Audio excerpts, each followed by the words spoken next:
Buenos días. ¿Cómo amanecemos de ánimo? Recordad algo simple y poderoso. Estamos aquí, respirando, sintiendo, pensando, celebrando lo más básico. El aire que respiramos, el cuerpo que responde, la mente que imagina y el día comienza.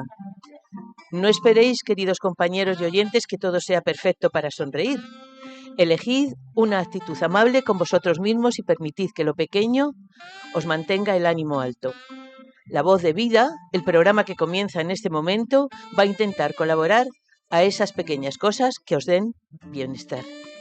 Desde el 107.3 de frecuencia modulada y desde el estudio de la emisora Color Comunitaria, todos los martes de 11 a 12 y media, queremos acompañaros y a través de las ondas os proponemos entrevistas, información, tertulias, música, agenda cultural.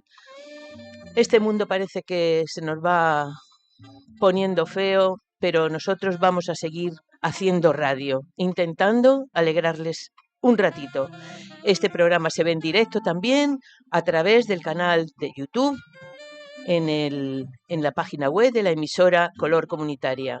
Y si en este horario tenéis otras ocupaciones, nos podéis escuchar en forma de podcast en la plataforma iVoox. Soy Peña Hernández y estoy acompañada en el estudio por Araceli Callejo. Buenos días. Buenos días, Peña. Por Carmen Roldán. Hola. Buenos días, qué buena entrada. Hombre, qué es que hay que suerte. tener el ánimo para Hay arriba. que tener mucho ánimo, sí, más en estos tiempos. Gracias, Peña. José Antonio Ortiz. Hola, muy buenos días. Hola, que hoy no lo tenemos aquí en el estudio, está detrás de la pecera porque va a hacer doblete, va a llevar el sonido. En tus manos encomendamos nuestro programa, José Antonio. Muy bien. Y Pepa Barrio Nuevo al frente de la realización visual. Hola. Hola, bueno.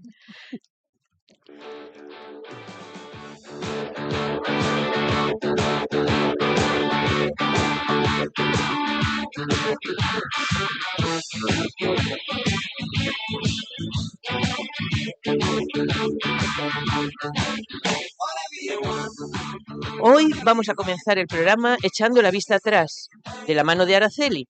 Nos vamos a ir 6 años hacia atrás. ¿Qué habrá ocurrido en eso hace 6 años? Algo que nos marcó. Algo que nos marcó, ¿verdad? Y siguiendo con los recuerdos, José Ortiz nos va a deleitar con música de los 80. Yo os voy a llevar a una vida llena de colores. Y Carmen, que hoy tiene a 2 ilustres invitados, hablará con ellos del Observatorio de las Letras. En nuestra agenda cultural les informaremos de esas cosillas que surgen en nuestra ciudad y que también contribuyen a nuestro bienestar físico, gastronómico o cultural. Quédense con nosotros.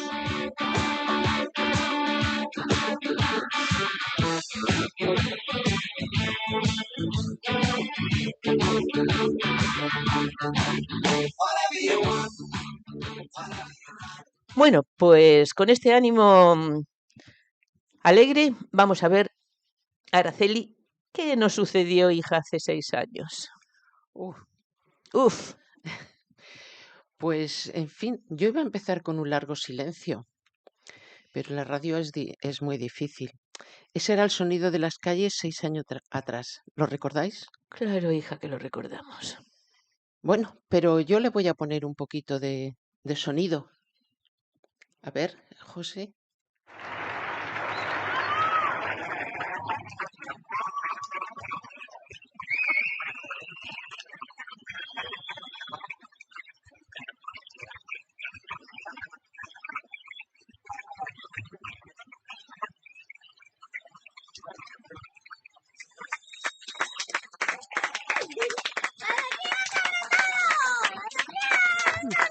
Alegría.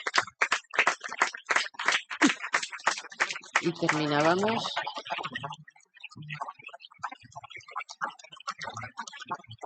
con una canción Todas las tardes.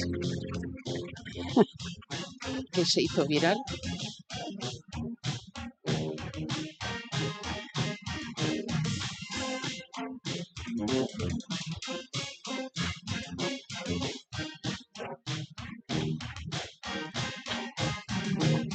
Cuando pierdas todas las partidas, Cuando duermas con la soledad, cuando se me pierdan las partidas y la noche no nos deje en paz. Cuánta soledad, ¿no? En esos días. Sí, y Pues fíjate, todavía me emociona oír aplaudir. Y ahora están en huelga. Pues hoy queremos mirar atrás, eso, 6 años atrás, tal día como hoy, hace 6 años estábamos encerrados y cerrados, solitarios en las casas. ¿Y por qué estos días de marzo, pero en 2020, España vivía uno de los momentos más extraños de su historia reciente? El gobierno declaraba el estado de alarma y comenzaba un confinamiento sin precedentes para frenar la expansión del COVID-19. Calles vacías, colegios cerrados, balcones llenos de aplausos, como acabamos de oír, y millones de personas viviendo algo que nunca habíamos experimentado. Y hoy, 6 años después, queremos recordar qué ocurrió, cómo lo vivimos y qué huellas dejó en nuestra sociedad. Y para ello cuento con mis compañeros Peña, también Carmen, José y Pepa, que aunque están a los mandos técnicos, seguro que tienen alguna opinión que darnos. Y si os parece, comenzamos por el recuerdo personal. ¿Qué recordasteis de aquel día? ¿Del mismo día que nos encerraron? ¿Del mismo día? Pues mira. O del 17, por ejemplo, del 2020. Nos encerraron el 14. Sí. El 13 era viernes y yo sabéis que tengo la macarronada de los viernes, ¿no? En mi casa. Y mi hijo Jorge llegó con muy mala cara, muy mala cara. Decía que había pasado mala noche y tal. El sábado nos encerraron. El domingo era el cumpleaños de mi hija Marta, de la mayor. Y empezamos la soledad más absoluta.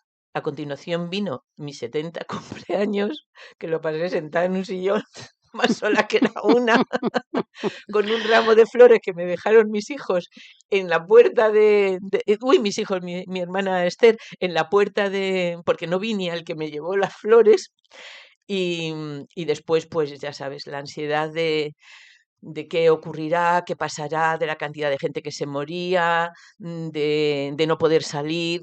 Y bueno, ahora que hable Carmen, luego sigo yo.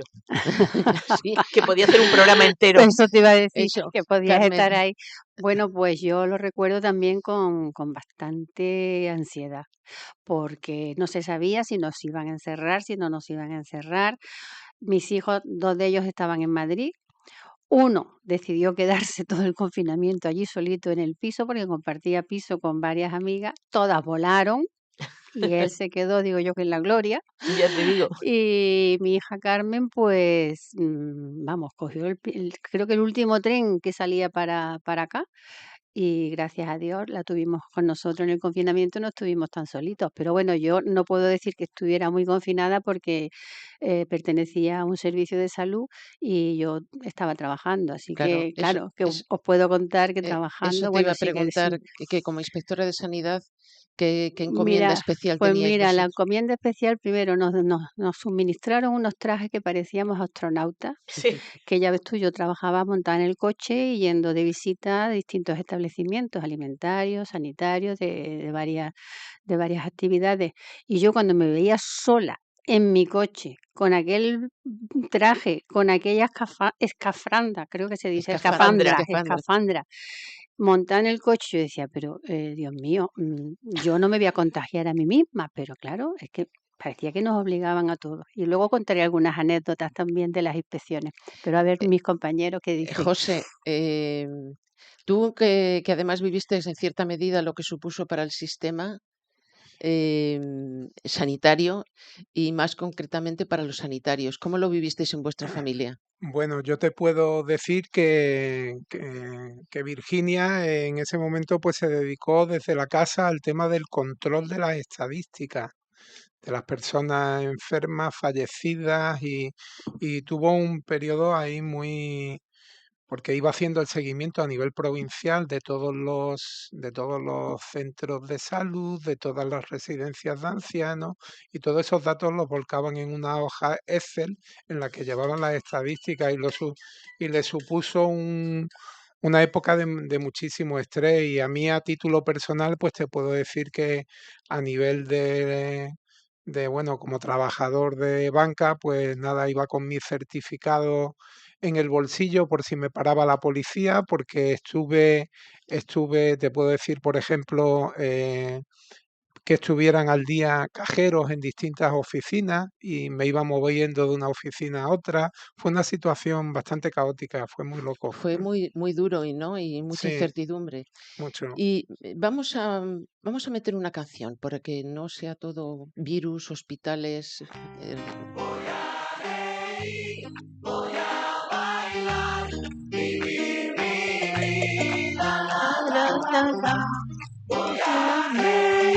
un poquito de ánimo, ¿no? Hombre, el propósito del programa.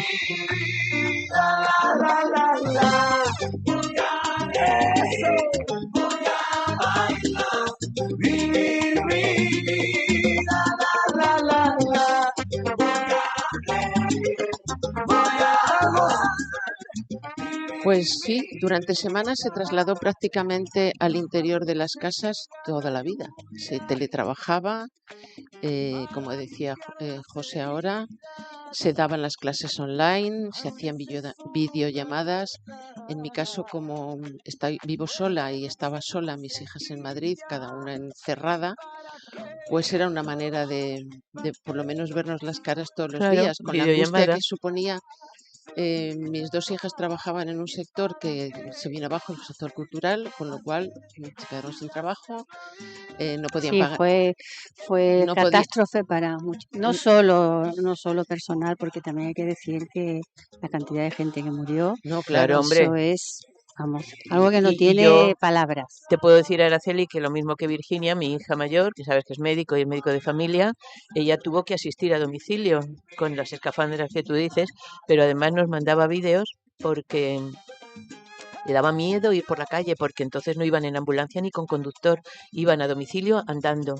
Entonces ella estaba en el centro de salud del Perchel, que tiene un ámbito de extensión enorme por el bulto, por la alameda principal, y cuando ella iba a domicilio con su maletilla, pues iba haciendo vídeos porque le daba miedo encontrarse con alguien, porque eran las calles absolutamente solitarias. y cambió En nuestra en forma de vida, ¿no? relación, en Sí, relación a lo que dice Peña, yo que tenía mi oficina, la tenía en la avenida de Plutarco, y sabéis lo que es aquello de vida, de restaurantes, de Ujú. bares y tal. Si vieseis la sensación que yo tenía cuando pasaba por esa avenida completamente Vacía. vacía, era una sensación como de eso, de apocalipsis, ¿no? De que, Mm. ¿qué ha pasado, no? Con el mundo. Era una Nosotros sensación muy teníamos, extraña. nosotros teníamos un censo de colegios porque, claro, en los comedores escolares no se acabaron de cerrar porque había mucha gente que necesitaba La el comida. comedor y la transporte, comida. Y claro. recuerdo que veníamos aquí a Palmilla, a un par de colegios, a supervisar que la comida se repartiera en condiciones higiénico-sanitarias buenas, y la verdad que era una tristeza absoluta Sí. ver a la gente en fila con las mascarillas separados Y bien luego para... cuando nos dieron la salida, cuando Bueno, nos dijeron ahora podéis llegaremos a salir eso, por ¿no, horas. A eso Araceli? llegaremos a Ahora eso. llegaremos. Bueno, yo creo que además el confinamiento aceleró bastantes procesos y que probablemente hubieran tardado años en producirse. Por ejemplo, en el tema del teletrabajo.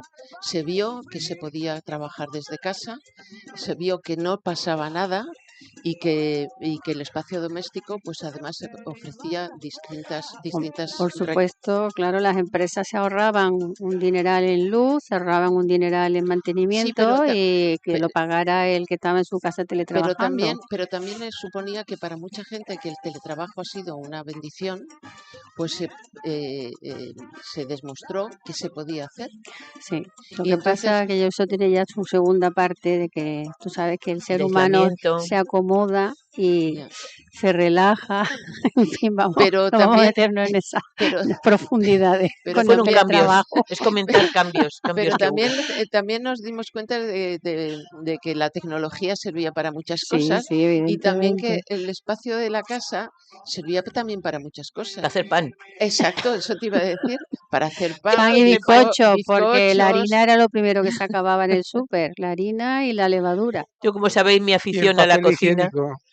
Bueno, por no hablar del papel higiénico que lo acaba de sí, apuntar Pepa, yo con mi poca afición que, a la que cocina yo es una cosa que jamás no hice pan. entendí, lo del papel higiénico. Vamos, si Fue el hablamos en momento Oye, de tono los jocoso. tutoriales. sí. Sí, Sí. sí. Oye, yo creo que además reforzó esa responsabilidad que debemos tener para con situaciones especiales, ¿no? Y yo creo que también hubo gestos de solidaridad muy importantes, Evidentemente. por ejemplo, los aplausos. Es uno de los símbolos más recordados, ¿no? Sí. A mí me emociona. A mí Cuando he me estado sigue buscando, Sí, emocionando, ¿eh? cuando he estado buscando la música sí, y pero los... por otro lado dice, Sí, te pones a pensar y dice, ¿y el pe- aplauso para qué pero, sirvió? Pues era, mira, hombre, pues a mira, ellos sí les servía, porque Carmen, Murieron muchísimos sí, sanitarios. sí, pero hay una, Es que fue una gran tragedia. pero hay un, Lo por podemos supuesto, recordar con por supuesto, cariño, las cosas buenas, pero hombre, el hay que, esfuerzo que no, realizaron, por un esfuerzo supuesto, contra todo, porque por no estaba supuesto, preparado nada. pero es verdad que también nos cogieron de pardillos. Bueno, pero de hay, pardillo no cogió a No todo el había mundo. pasado nada, Claro, a efectivamente. todo el Fue mundo, un no a nosotros experimento solo. mundial. Para mí Claro, fue un experimento exactamente, fue un mundial experimento que mundial. espero que no se repita, pero porque Bueno, también, o sea, ahí fue terrible, fue una situación espantosa para muchas familias, sobre todo para los no que poder, tenían mayores. no poder despedir de sus despedirse. familiares, eso fue terrible. Mm. Pero también hay una situación en la que, por ejemplo, yo veía aparecían distintos en YouTube y distintas grabaciones sobre bloques de viviendas en las que los vecinos ni se conocen, ni tienen ningún punto de De atención conexión y entre de sí. conexión entre ellos. En esos días se establecieron puntos, volvieron a reencontrarse muchos Sí, vecinos que vivían puerta con puerta. ciertamente yo con el bloque de enfrente nos saludábamos de vez en Claro, nosotros Claro, también. cuando nos veíamos, nos pusimos cara. nos pusimos cara, De ciertamente. hecho, el edificio que yo tengo enfrente, el de Bellavista, nosotros damos a la trasera del edificio y había una vecina en el número 2 de mi calle que a las 8 ponía el Resistiré, pero con altavoz. A Y todo el tutiplán. edificio de enfrente salía por detrás Pues vamos a poner una canción y a cantarlo. una canción muy socorrida. Verás, eso Mm. daba mucho I ánimo. was afraid, I was petrified. Kept thinking I could never live without you by my side. But then I spent so many nights thinking how you did me wrong. And I grew strong. And I learned how to get along. And so you're back from outer space. I just walked in to find Sobreviviré. you with that Sobreviviré. Y, Sobrevivimos y unos cuantos. hubo muchas canciones, ¿no?, que animaron todas las largas horas de soledad, ¿no? Ujú. Pues sí. A mí, por ejemplo, una de las cosas que me rompía la inercia era que el profesor de Pilates que yo tenía en esos momentos organizó unas clases online. Entonces era como un día tenía una obligación que Claro. hacer a un momento determinado y otro punto determinado. Pero Peña, tú me decías ayer que había otras canciones, por ejemplo. Sí, porque se ponía muchísimo en la radio, se ponía La vida es un carnaval, que era como para animar se ponían canciones positivas para los que estábamos en casa, de ponerte la música Por que ejemplo, quisieras. creo que la he encontrado. José. Sí. Esa. Míralo.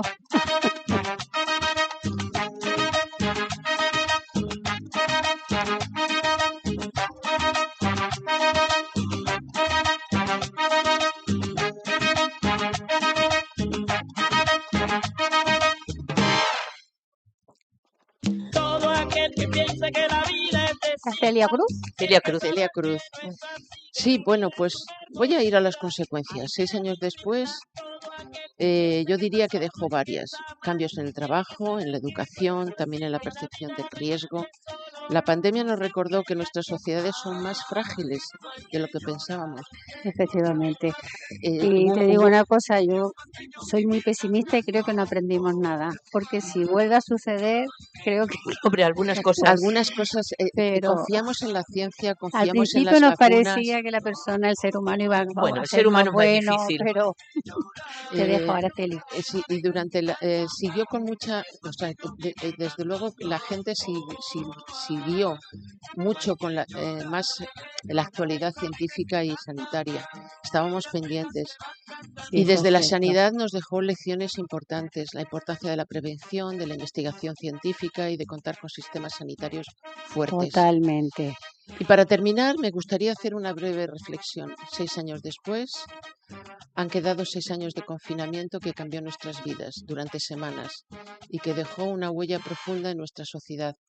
Pero creo que deberíamos recordar también la dimensión humana, las personas que perdieron familiares y el enorme esfuerzo que hay en la sociedad, que incluso en los momentos más difíciles también hubo solidaridad, compromiso y trabajo colectivo. Y yo diría que debemos recordar lo rápido que puede cambiar todo, lo importante que es la cooperación social, recordar lo que no solo es mirar al pasado, también se aprende a mirar al futuro y recordar que incluso en los momentos más difíciles siempre hay un lugar para la esperanza. Esta canción con la que me despido fue grabada en una versión colectiva de más de 30 artistas de toda Iberoamérica de la canción Color Esperanza de Diego Torres y Coti, y como mensaje de apoyo en medio de una crisis sanitaria mundial. Quitarnos los miedos, dejarlos afuera, pintarse la cara color esperanza, tentar al futuro Con el corazón. Vale más el presente que el futuro. Dale suave que aquí no hay apuro. Ya salimos adelante, ya no le den mente. Y abrazo para toda mi gente. Melhor perder-se que nunca embarcar. Mejor tentarse a dejar. Pues nada, ha sido un buen recordatorio. Ojalá hubiéramos aprendido más cosas humanamente, como dice Carmen, pero bueno, de todas las experiencias se aprende. Quedan las partes oscuras y las partes más luminosas. Y ahora, José Antonio, vamos a seguir mirando para atrás, con un poquillo más de energía. ¿Qué pasó con la música de los 80? Bueno, como el otro día estuvimos hablando ahí de música ochentera, pues yo quería seguir un poquito por la estela aquella porque se me quedaron muchas canciones y muchas bandas por poner por ahí, ¿no?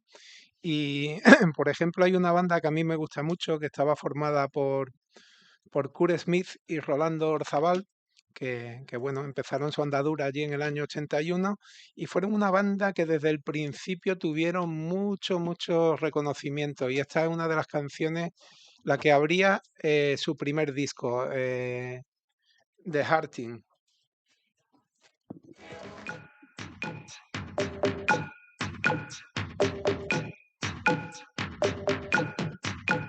All around me are familiar faces, familiar places, familiar faces. Try to know it from their daily races. Going nowhere, going nowhere. Their tears are filling up their glasses. No expression, no expression. Have my head up to drown my sorrow. Tomorrow, and I find it kind of funny, I find it kind of sad. With dreams in which I'm dying of the best I've ever had. I find it hard to tell you, cause I find it hard to tell. When people run in circles, it's a very, very mad world. Mad world. Mad world. Mad world. Children waiting for the day they feel good. Happy birthday, happy birthday.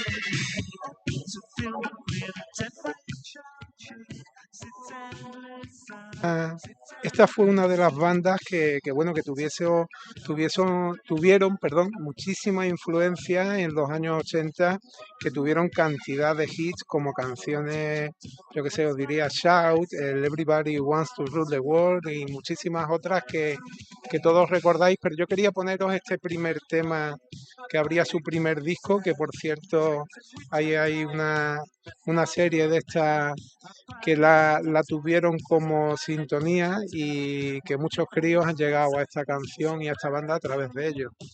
Y bueno, pasemos con otro tema.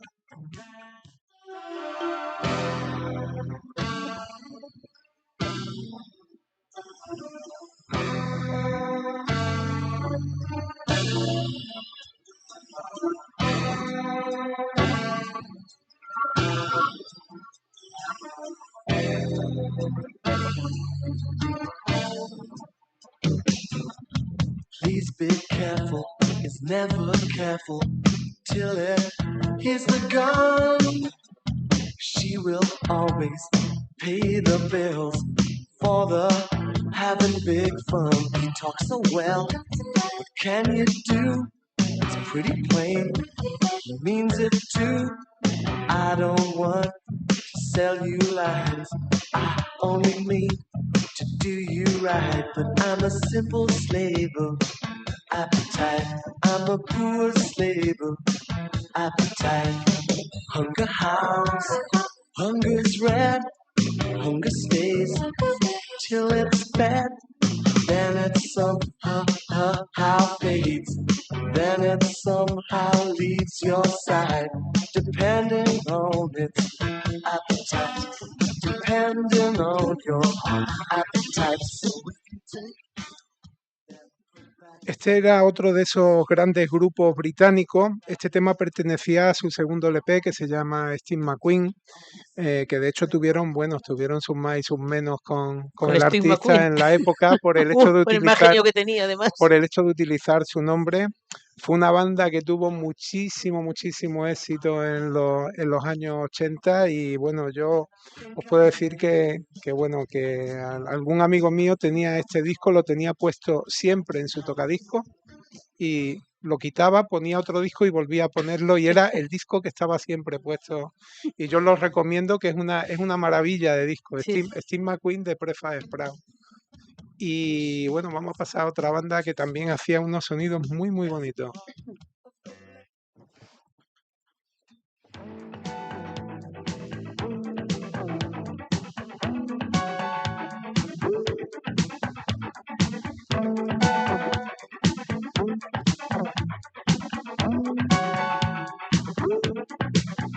Why did we ever come so far?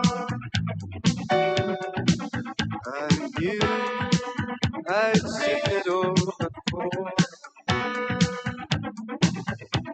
Oh, lonely, reach up in vain. Tinseltown is in the rain. I know now, love was so exciting. Tinseltown in the rain, rolling in the world. Here we are. ¿Habéis visto las orquestaciones que tiene el tema? Mezcla la electrónica, las cajas de ritmo, hay violines. Esta era una banda que se llamaba Blue Nile, el Nilo Azul. Ah, Sacaron un par de discos nada más, tuvieron cierto éxito con esta canción y tal.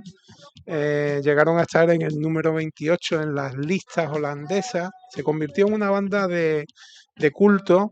Su trayectoria no fue exitosa en cuanto a lo comercial, pero creo que es una banda que todo el mundo debería de escuchar.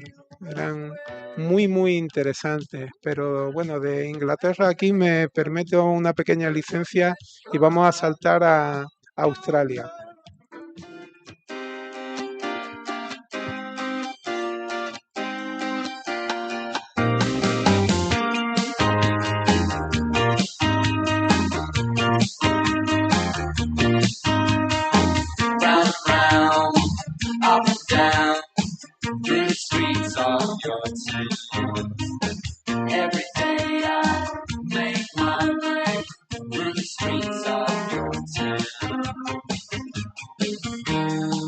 And don't the sun look good today?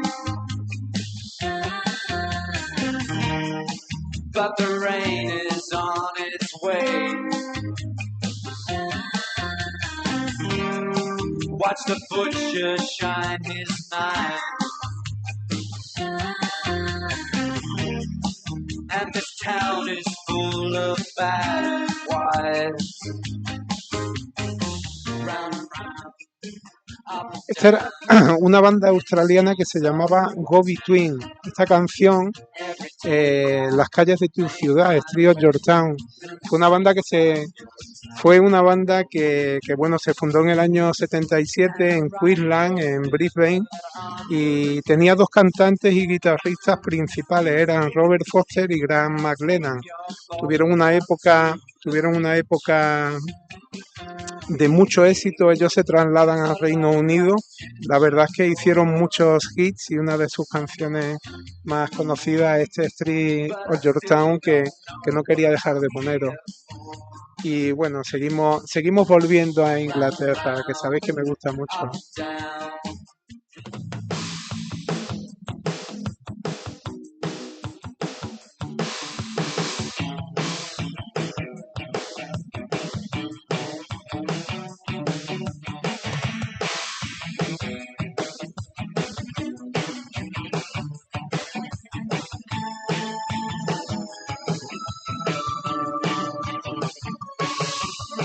down.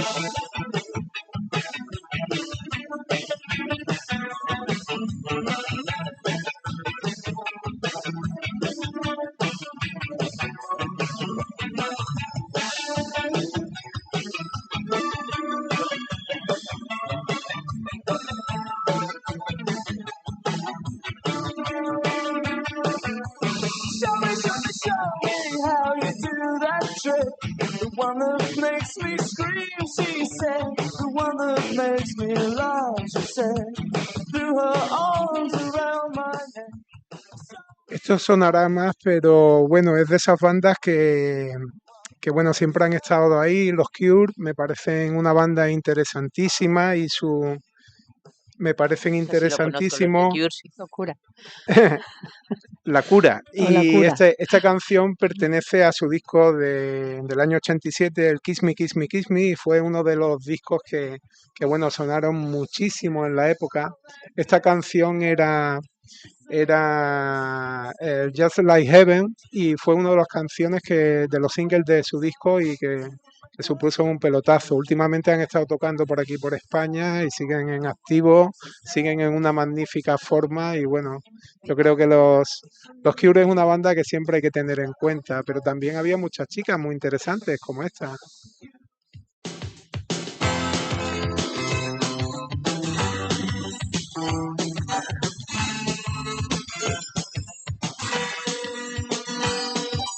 We are not true, we are not blue, we are not black. Oh, but still I'll steal to you at night. Too selfish by heart, too ugly by thought. Oh, but when your songs have been sung, come to me. Come to me. Come to me. Tiene una voz preciosa, ¿verdad? Esta mujer. Preciosa. Bueno, esta banda se llamaban Everything But The Girl, y esta canción se llama When All's Well, cuando todo va bien, ¿no? Eran un dúo inglés que se formaron en el año 82, estaban formados por Tracy Hort y Ben Watts. Han tenido muchísimo éxito a lo largo de toda su carrera musical, si bien tuvieron ahí un parón de casi 20 años. Son marido y mujer, siempre llevaron muy reservada su relación y su matrimonio y tal. Y es de esas bandas que yo os recomiendo que escuchéis encarecidamente. Este pertenece a su tercer disco, y os diría que también, por ejemplo, el segundo es una joya, se llama Eden. ¿Cuál es el nombre de la banda? Espérate que lo repita, a ver si Se es llama capaz. Everything But The Girl. Ah, Yo luego, si Todas queréis, os lo Todas paso. las cosas de las chicas. Malas. Sí, O por las todo, chicas. todo por las bye. chicas, sí. Todo bye. Bye. Pero había muchísimas más. Aquí os pongo otras.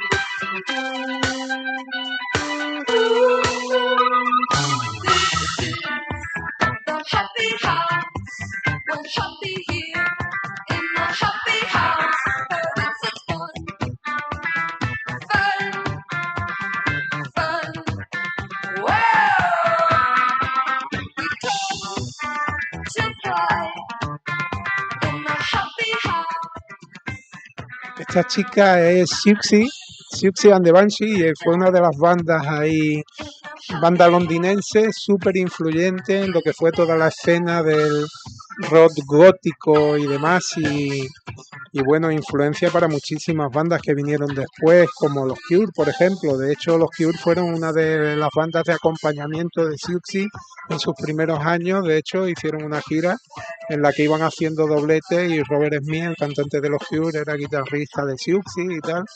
Y banda interesantísima para el que no la conozca, lo mismo que esta otra que mezcla pues el soul y de una forma muy especial.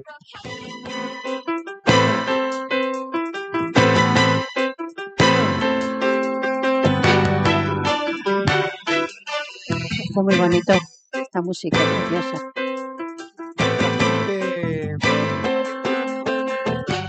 Esta gente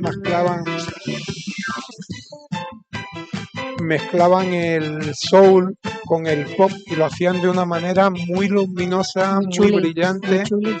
Esta era una banda que se llamaban Style Council, y esta canción Shout to the Top, ¿no? De dispara hacia la cima, y el cantante Paul Weller venía de una banda mítica del pop británico, que eran Young, y bueno, todo lo que ha seguido haciendo este hombre es canela en rama, desde el soul, el pop, el rock, todo lo que lleve la firma de Paul Weller, escucharlo, que es luminoso, es bonito, es brillante. Y bueno, ya que el tiempo se nos termina, que ya sabéis cómo es esto, bueno, siempre hay una excusa para poner a un señor como este, ¿no? Y también británico y de los 80.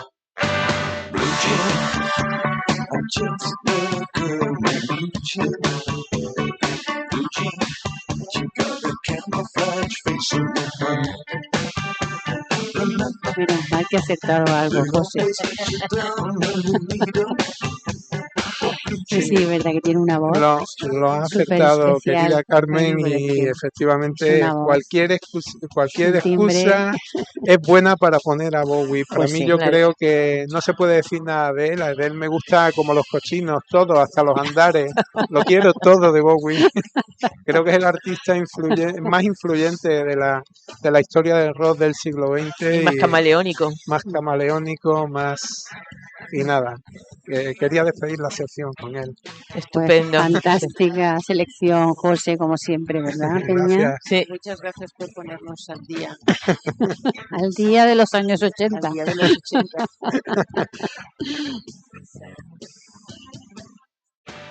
Pues los que la recuerden, porque en aquella época estaban en la época de discotecas y tal, pues les habrá traído buenos recuerdos.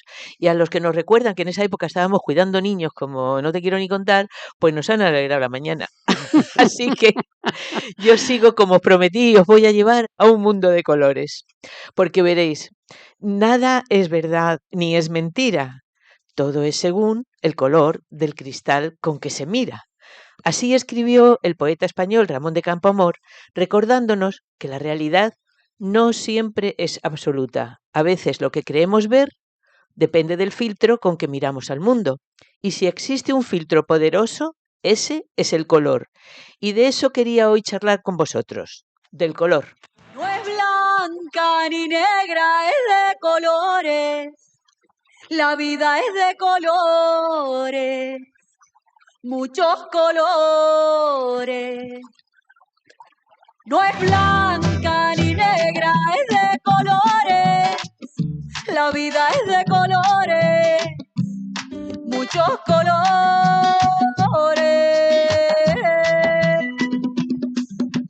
Mi sombra leve. Hay colores que nos acompañan toda la vida. El verde de un jardín que ya no tenemos, el rojo del traje precioso de una madre o de una hermana, o el de aquel superhéroe que nos gustaba, o el azul de una colcha de una cama de nuestra adolescencia, o incluso alguno que queremos olvidar. Aprender esas cosas no es una elección nuestra.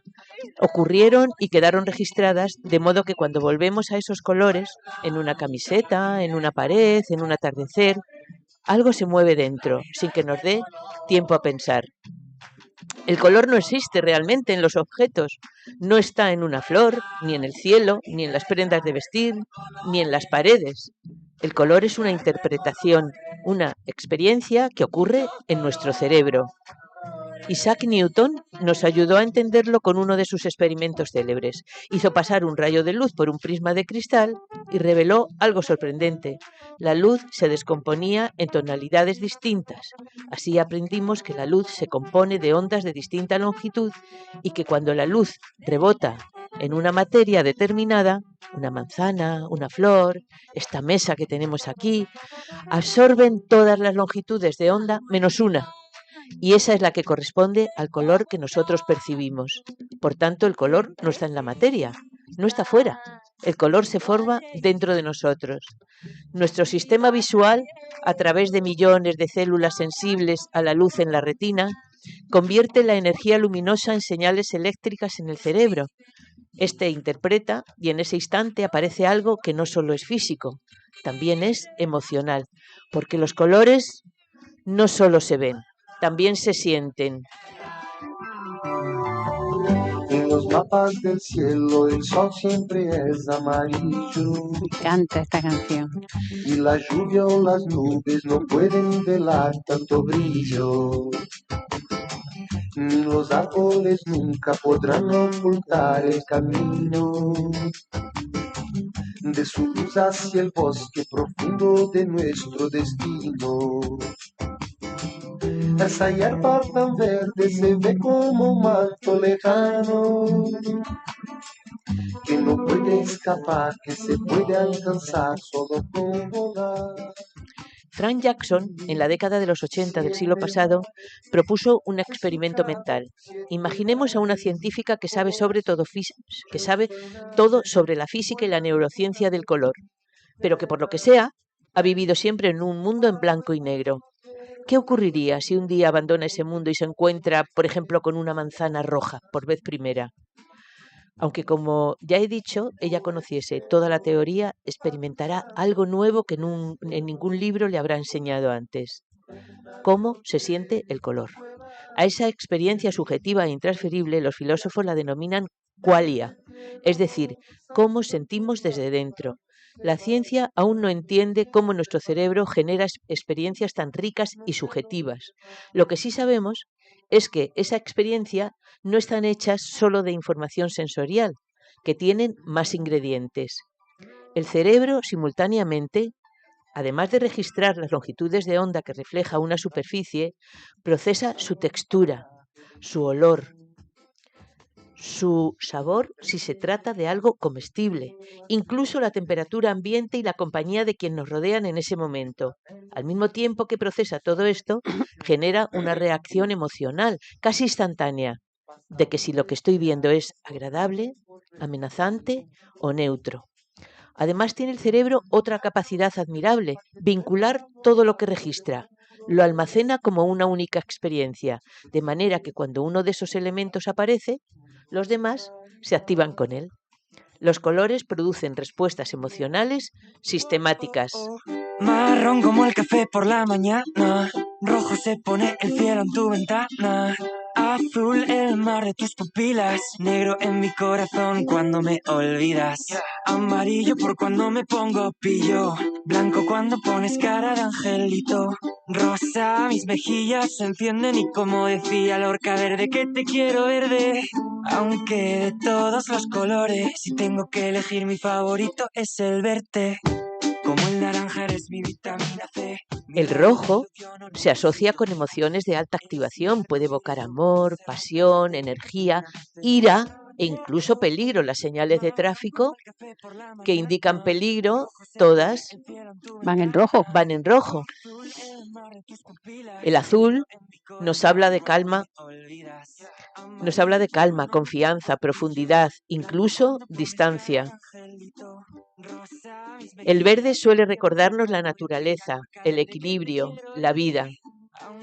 El amarillo, luminosidad, alegría, creatividad, energía, atención. El negro lo asociamos con la tristeza, el poder. El blanco con la pureza. Por eso cada persona tiene colores distintos.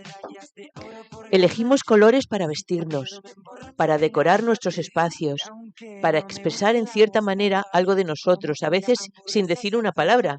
Los colores hablan por nosotros. También es cierto que un mismo color nos puede evocar emociones distintas y una misma emoción puede ser evocada por colores diferentes. Es la huella que en nuestro cerebro dejan muchas experiencias. En el arte, en la arquitectura, en el diseño, incluso en la naturaleza, el color funciona como un lenguaje silencioso que comunica sensaciones antes de que aparezcan las palabras. El rojo que yo veo se parece seguro al rojo que veis todos vosotros, Tiene que pero ser. seguro que no es el mismo. Y así termino como empecé, que nada es verdad ni es mentira, que todo depende del cristal, del color del cristal con el que lo miremos. Y a ver, compañeros, decidme, ¿tenéis vosotros un color favorito? A ver. Yo tengo uno, pero no es que sea favorito, es que ha aparecido en mi vida siempre, siempre. Es una mezcla entre azul, que se llama, y azul Francia. No sé si conocéis, mi casa está pintada de ese Sí, color. sí. Sé que es semejante al añil, Pero no llega pero a no ser llega a ser añil, añil. no llega a ser añil. El añil es como más fuerte. estridente. Sí. Y cuando la primera casa que nos compramos, pues también tenía las tonalidades en azul. El azul, cuando me compro alguna ropa, siempre me voy al color azul. Me favorece, no sé, o me veo yo más monita, más mona con el color azul ese. Así que me ha perseguido siempre. ¿Y tú, Araceli, tienes un color favorito? Bueno, diría yo que tengo 2 o 3 colores. No soy muy maniática de los colores. Eso sí, mi casa está pintada de blanco, Total. porque me parece que da luz y Te da serenidad. da serenidad. Y porque una vez la pinté de un color beige y me parecía muy triste, así que la aguanté un año y Y la y la borra. ¿Y tú, Para José aquello. Antonio? ¿Tienes algún color preferido? Por ejemplo, a mí en la casa, como color favorito, a la hora de vestir, me gustan el blanco y me gustan el negro.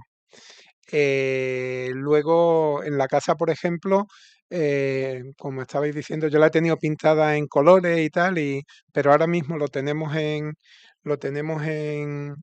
blanco y la verdad es que es el color que más me gusta y que más serenidad me da, ¿no? Un blanco roto y es un color que me gusta mucho y que me da mucha serenidad, a mí por lo menos. Yo también para vestir blanco y negro y a veces verde. Y yo, para mí, el color arena que se llama, Sí, sí. las tonalidades arena y los beige son los que, no lo digo yo, me dice la gente que me conoce que me favorecen más, pero en el vestir, Sí, es generalmente verdad, ese color. porque a mí hay colores que me gustan que sin embargo no utilizo mucho para vestir. Por ejemplo, a mí el verde intenso me gusta muchísimo Pero y para sin vestir, embargo para vestir no me veo. No, Sin embargo, tengo un jersey que me puse hace poco y todas dijisteis, uy, qué bien te siente ese color. Pues nunca me lo he... Ha sido un jersey claro, heredado. yo no suelo recurrir a colores estridentes, sino más bien muy matizados. El verde tiene que ser muy matizado, verde A mí me manzana. gusta mucho para vestir el rojo y el negro, también es Y cierto. hoy vienes vestida de rojo. hoy Sí, viene de rojo, yo el blanco. rojo, de rojo No. intenso. no me sienta bien, Y, no me y- veo a gusto con el ¿Y habéis rojo. tenido alguna experiencia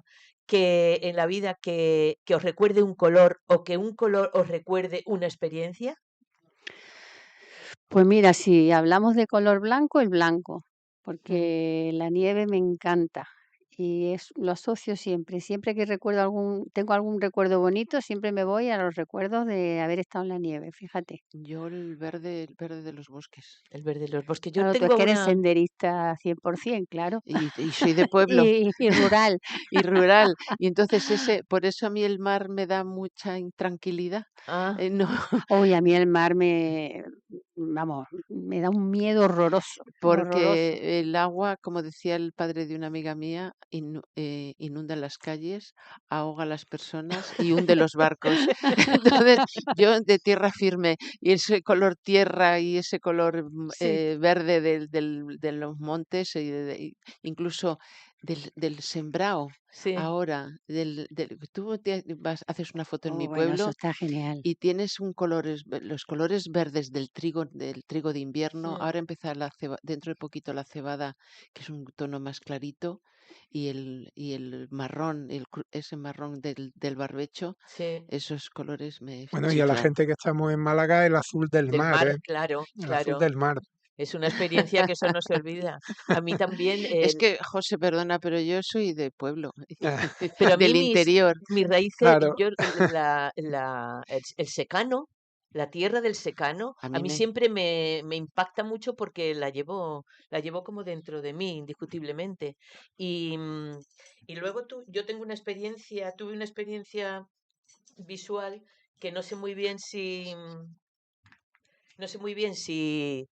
eh, me impactó tanto que siempre que veo ese color, lo recuerdo y es el color de los árboles en el otoño, ese color que tienen determinados árboles anaranjado fuerte, que yo viví de una forma intensa en la cima del Stone Mountain, que es una piedra de granito exterior enorme que hay en Atlanta, donde están allí impresos esculpidos, tallados tallados en la en la roca. roca los generales de la Guerra de Secesión, los del sur, Lee, Grant, todos estos, y estuvimos en final de noviembre y era una extensión desde arriba de kilómetros y kilómetros y kilómetros a todo lo que daba la vista, de un tono naranjado como yo no he visto en mi vida. Claro, eso es lo que dan los bosques. Mm. Esa, Pero además visto desde sí, lo sí. alto, que es como si tuvieras una visión de un helicóptero, ¿no? El mar da azul, solo azul.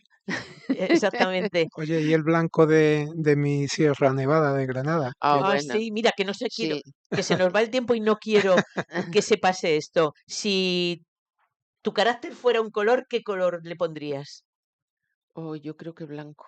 ¿Sí? ¿Y el tuyo? Verde esperanza. ¿Y el tuyo, Pepa?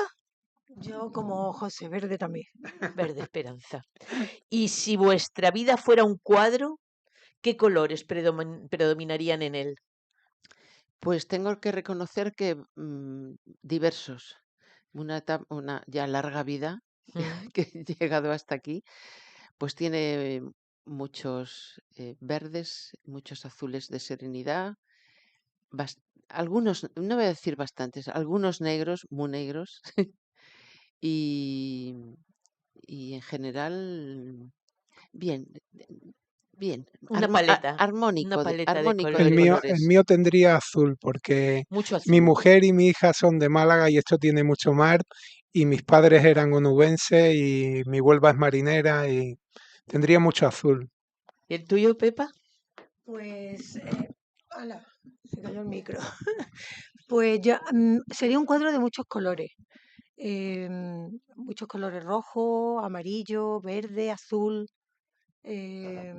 algo así. Muy pop. Sí, muy pop.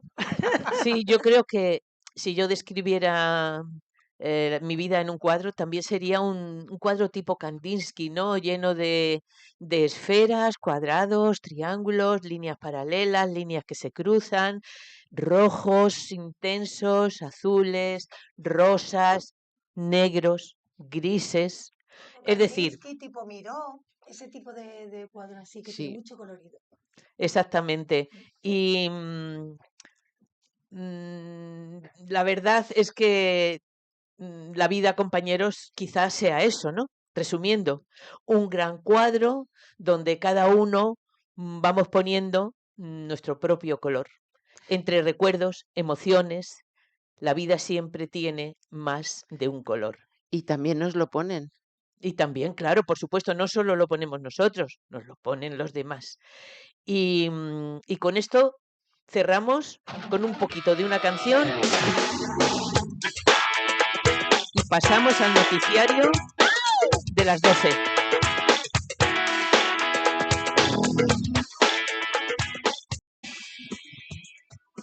Más información a partir de la 1 de manera ampliada en la segunda edición de Este a Oeste. Mientras tanto, sigan informados e informadas en su emisora municipal o comunitaria.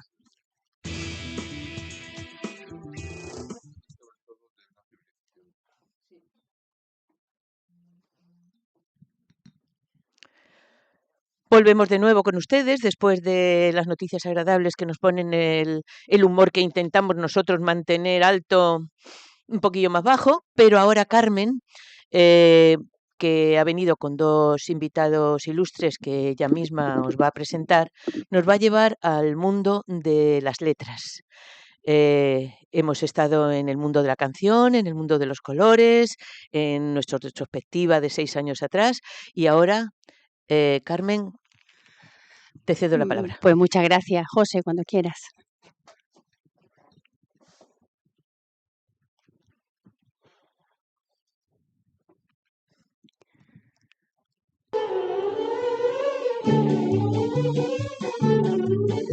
Vosotras, las familiares, inevitables, golosas, vosotras moscas vulgares, me evocáis todas las cosas, oh viejas moscas voraces, como abejas en abril, viejas moscas pertinaces sobre mi calva infantil. Moscas de todas las horas, de infancia y adolescencia, tu dorada de esta segunda inocencia, que da en no creer en nada, en nada. Vosotras, las familiares, inevitables, golosas, vosotras, moscas vulgares, me evocáis todas las cosas. Versos del gran poeta Antonio Machado que muchos conocieron gracias a la voz de Joan Manuel Serrat, que se encargó de que varias generaciones conocieran a poetas tan importantes como León Felipe o Miguel Hernández. La poesía tiene esa capacidad, atraviesa el tiempo, cambia de forma, se convierte en canción y sigue acompañándonos. Andalucía es una tierra con una enorme tradición literaria. De aquí han salido algunos de los grandes nombres de la literatura española, poetas, narradores y dramaturgos que han marcado nuestra cultura. Hoy vamos a hablar de literatura, pero vamos a hacerlo de una manera cercana, pensando también en aquellos oyentes que quizá no estén muy familiarizados con este mundo. Y lo hacemos a partir del informe del Observatorio de las Letras, que si estáis en YouTube me podéis ver aquí el libro. Un trabajo que analiza el presente de la creación literaria andaluza, y para conocer mejor ese panorama nos acompañan 2 de sus ilustres participantes, el profesor catedrático de literatura y poeta Enrique Baena y el doctor y profesor de la Universidad de Málaga, Jesús Baena. Una presentación larga, pero bienvenidos. Bienvenidos al programa La Voz de Vida. Para empezar con algo básico, Enrique, para nuestros oyentes, ¿qué es exactamente el Observatorio de las Letras y qué objetivo tiene este informe? Bueno, el Observatorio de las Letras es un volumen fruto de un trabajo de investigación que se nos pidió por parte de la Fundación Unicaja para ver el estado actual de la creatividad y de las infraestructuras y de las instituciones, también de las entidades que permitían que la literatura tuviera tanta vida en Andalucía y a la vez comprobar los déficits, ¿no?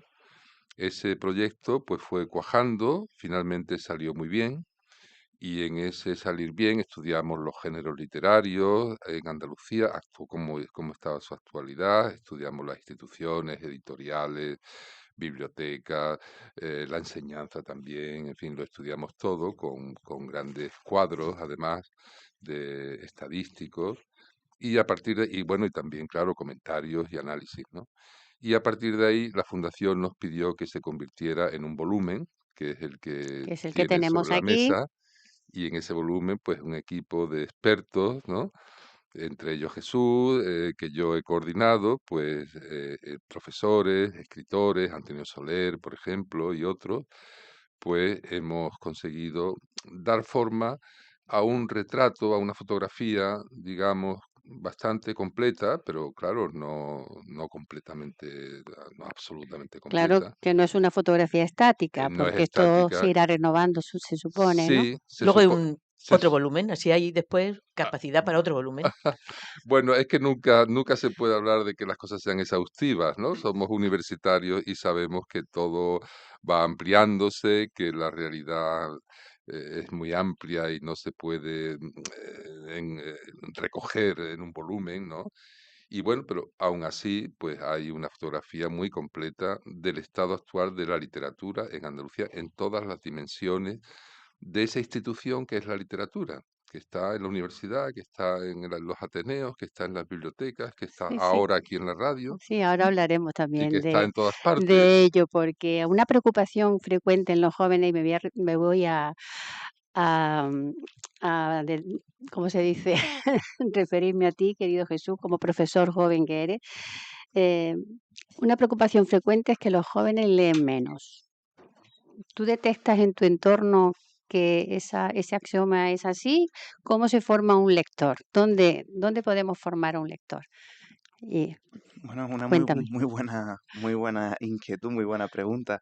Yo creo que no, yo creo que no hay menos lectura por parte de los jóvenes, fíjate. ¿No? De hecho, no, de hecho me parece que incluso los datos últimos del gobierno a nivel de venta de libros, editorial, etcétera, lo que nos muestra es un aumento de la venta de los libros, no un descenso de la venta y sobre todo en el público joven. Ahora bien, ¿Qué temas? Claro, exacto. es lo La que se pregunta lee. es ¿qué leen, no? Como aquella canción de Agua Viva, ¿no? Sí, Que a la vez era un poema que escriben los poetas, ¿no? Pues ¿qué leen los jóvenes ¿qué leen de los ahora? jóvenes? Y yo creo que ahí está la clave de esta cuestión. No se trata a lo mejor de que lean menos en un cómputo total o absoluto, sino de aquello que leen.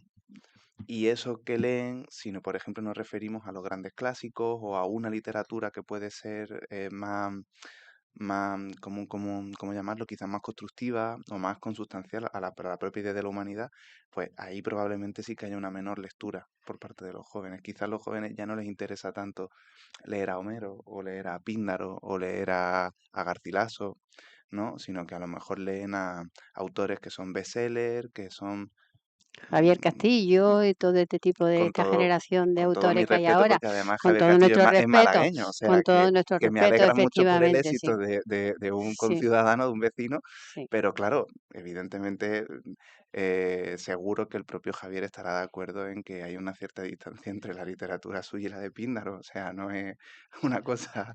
Efectivamente. Enrique, Andalucía tiene una tradición literaria pues fabulosa, como no podía ser de otra manera, porque cuando hablamos de literatura andaluza podemos encontrar autores, Federico García, bueno, y si nos remontamos al Góngora o nuestros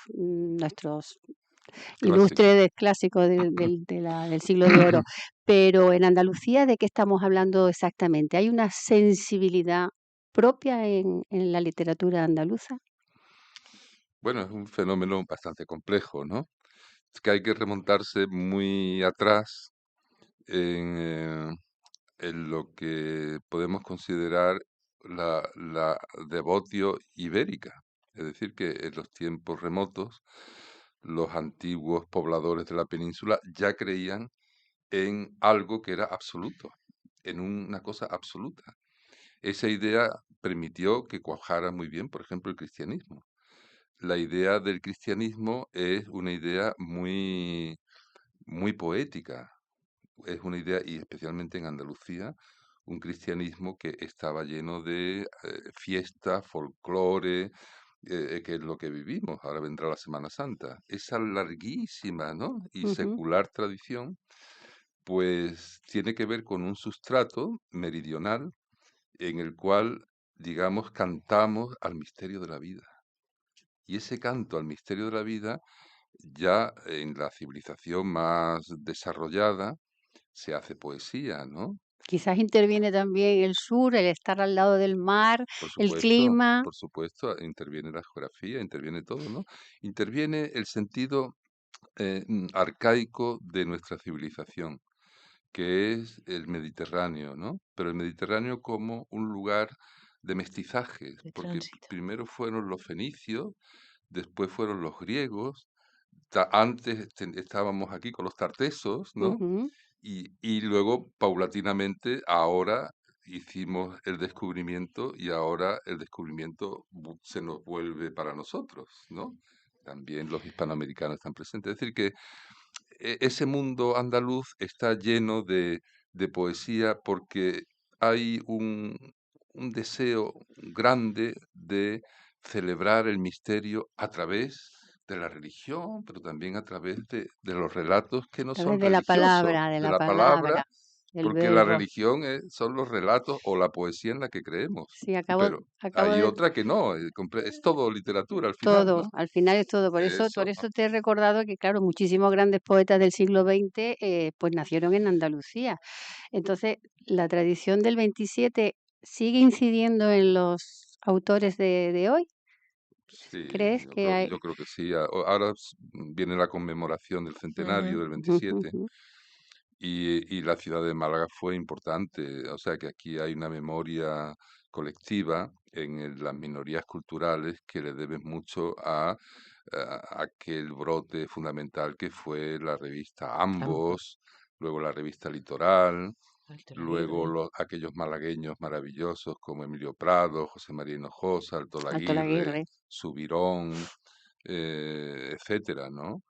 Había muchos, McKinley, había muchos poetas, no solo los más conocidos, ¿no? Tenemos aquí un Entonces, lecho es, inmenso eso, y de poetas. eso es un hito para todos los que hemos venido después, que además, especialmente en nuestra facultad y modestamente yo mismo, desde muy pronto iniciamos una reivindicación permanente de aquella generación. Yo, por ejemplo, propuse la creación del Centro de la Generación del 27, Ujú. propuse el honoris causa a María Zambrano, a Jorge Guillén, Ahora se ha inaugurado una en en el Centro María Victoria Atencia, Atencia, se ha inaugurado recientemente una un exposición. espacio, no un espacio dedicado solo a la generación de 27, he Sí, creído leer en el sí, periódico sí, sí, sí, hace porque poco, ¿no? la Diputación va a hacer numerosos actos. Nosotros desde la Universidad y la Facultad de Letras vamos a hacer también nuestra colaboración igual y el Ayuntamiento también está planteándolo. O sea que el centenario va a tener una amplia repercusión en la ciudad, pero yo creo que también va a trascender eso, ¿no? Porque Málaga es foco fundamental de Málaga esa... ya está en el mundo, Enrique. La Ha estado tenemos ya situada en el mundo hace hace mucho tiempo, hace pero mucho que tiempo. ahora también. Jesús, el informe que tengo aquí, por supuesto, delante, analiza también la narrativa y el teatro, ¿no? ¿Cómo describirías tú el panorama actual con respecto a estos dos géneros literarios?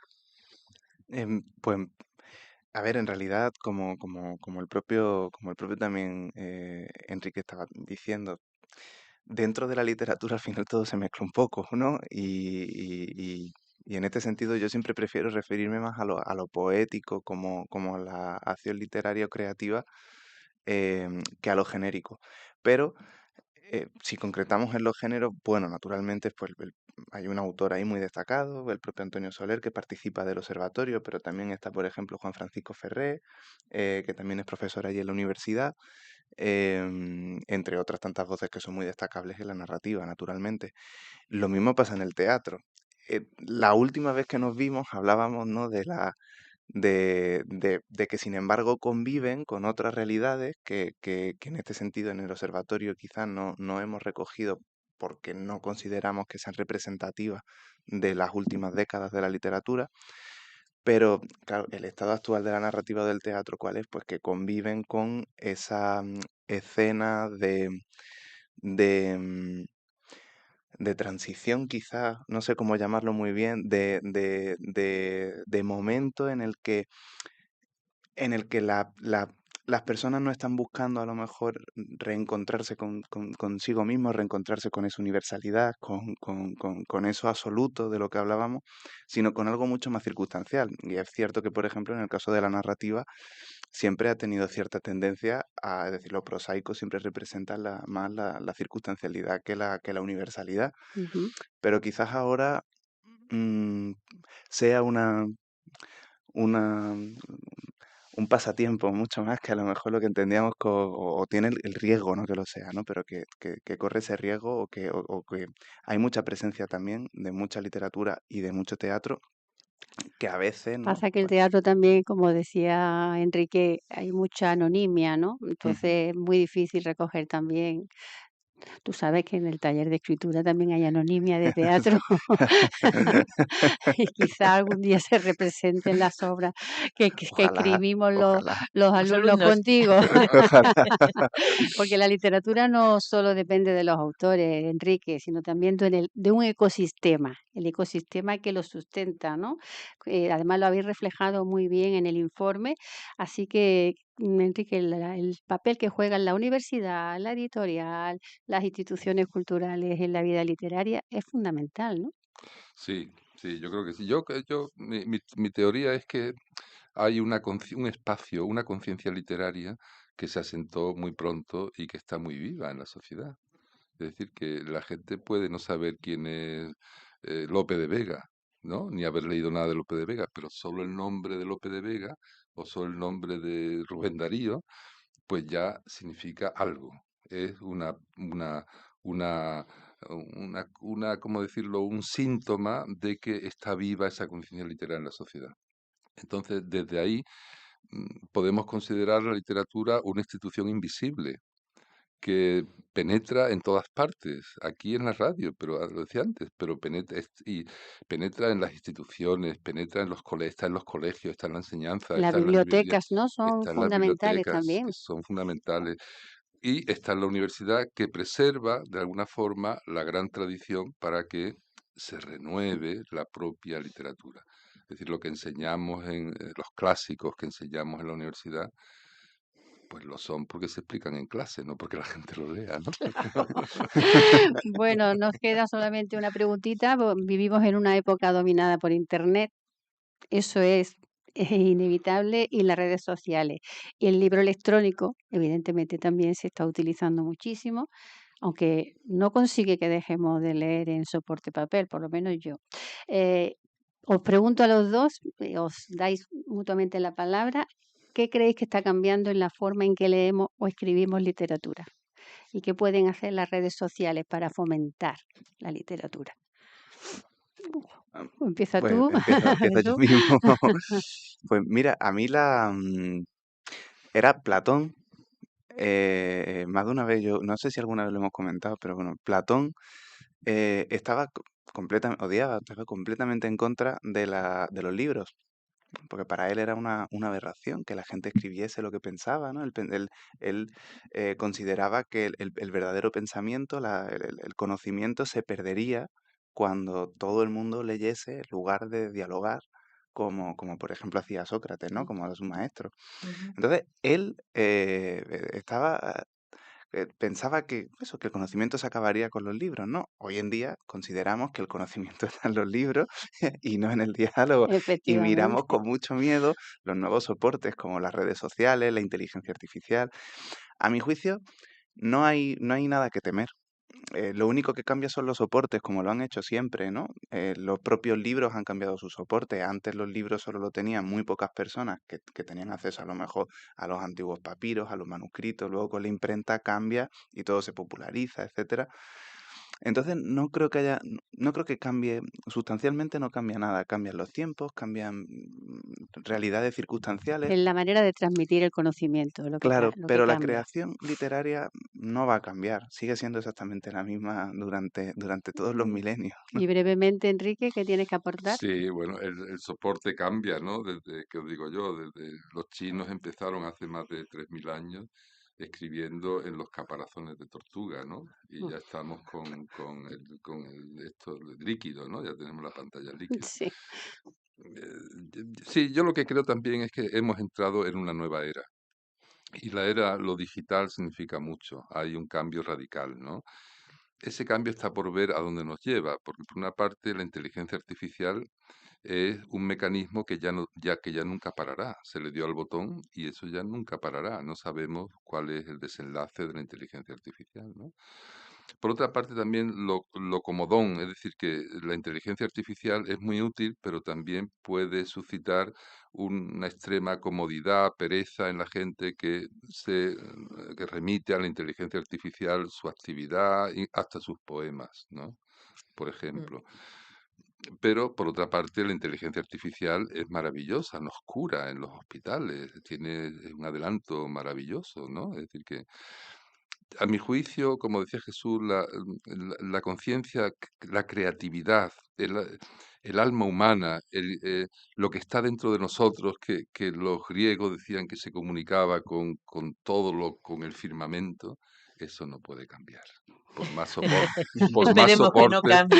por Que- más soportes ah, distintos que nos den. Desde luego, qué pena que no podamos seguir hablando, pero aquí tenéis vuestra casa para cuando os Muchas apetezca gracias. venir y hablar de nuevos volúmenes, de nuevos poemas, de nueva literatura, de lo que haga falta. Así que Muchas gracias. hemos hablado hoy de literatura andaluza, de poesía, de narrativa y de riqueza cultural, porque la literatura no solo es cosa del pasado, sigue escribiéndose cada día, en libros y en poemas y también en canciones como esta, inspirada en un texto de Federico García Lorca e interpretada por Ana Belén. Gracias, Enrique y Jesús, por ayudarnos a entender mejor el panorama de la literatura en Andalucía. Un placer. Muchísimas gracias a vosotros. Muchísimas gracias.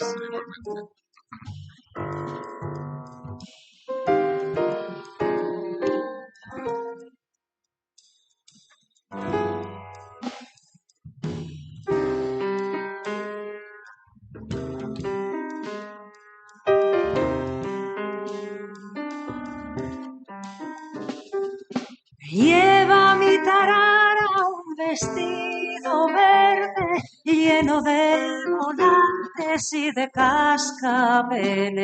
La tarara sí, la tarara no, la tarara niña que la he visto yo. Y con la tarara, una canción preciosa que también nos retrotrae un poquito en nuestro tiempo atrás. Damos por terminado hoy el programa de La Voz de Vida. Esperemos haber contribuido, como era nuestro deseo al principio, a que les hayamos entretenido, a que el ánimo lo hayan conservado alto. Y ya saben, en Spotify, en iVoox, la plataforma iVoox, nos podrán escuchar en podcast. Hasta la semana que viene, el próximo martes a las 11 de la mañana. Que pasen buena semana.